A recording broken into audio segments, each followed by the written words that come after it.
The Indian media landscape is currently undergoing a paradigm shift, with news becoming more participatory, democratic, and engaging, thanks to the explosion of digital media techniques. The new media students of the Asian College of Journalism are imparted the skills and training that equip them with the capability to spearhead this change. With a strong foundation on core journalism skills and a keen awareness of the evolving convergence of different publishing platforms and tools, new media students can add value to any media organization that is future ready. As a new media journalist, you are no longer curtailed by just the normal agency articles or agency information. Literally, the entire world is an oyster right now. You can draw information from any part of the world, at any instance of the world, be it Twitter, be it Facebook, be it StumblePond, be it anywhere.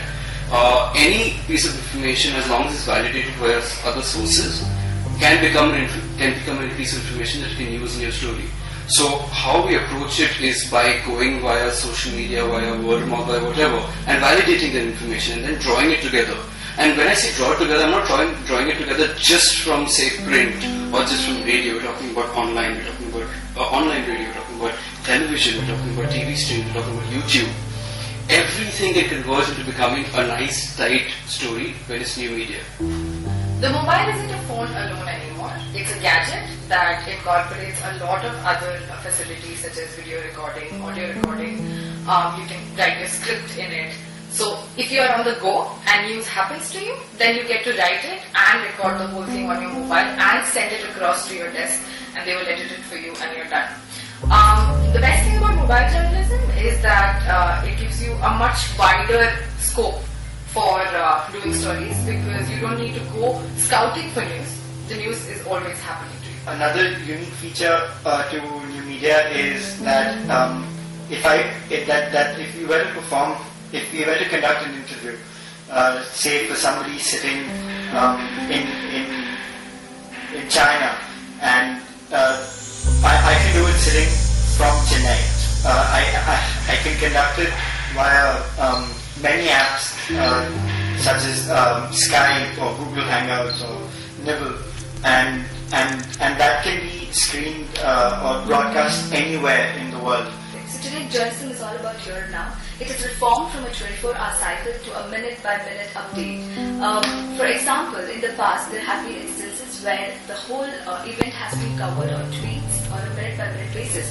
For example, the shootout in Abbottabad for the Osama raid the story was first broken in Twitter by an IT consultant.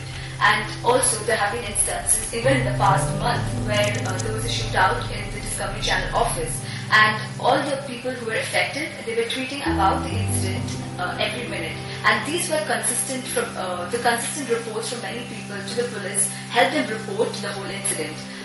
The accurate usage of language is very important for all new media journalists. Well, we all know that an average reader would not spend more than 20 seconds on a web page. So the trick is to write a lead for not more than 35 words, which will incorporate all the details. SEO, which has always been important for all web media journalists, is something that decides how Google filters and searches for all the articles online to list on its first page. Well, that is all about SEO. Experts also say that keywords can't be used for more than 5 to 7% of the total word count of the article. One of the ways in which journalists can use social media effectively is crowdsourcing. They can get information from people through social media networks like Twitter. If, for example, a fire breaks out in some place and the journalist wants to confirm this, he can ask, so is there a fire in this place? Can someone please confirm?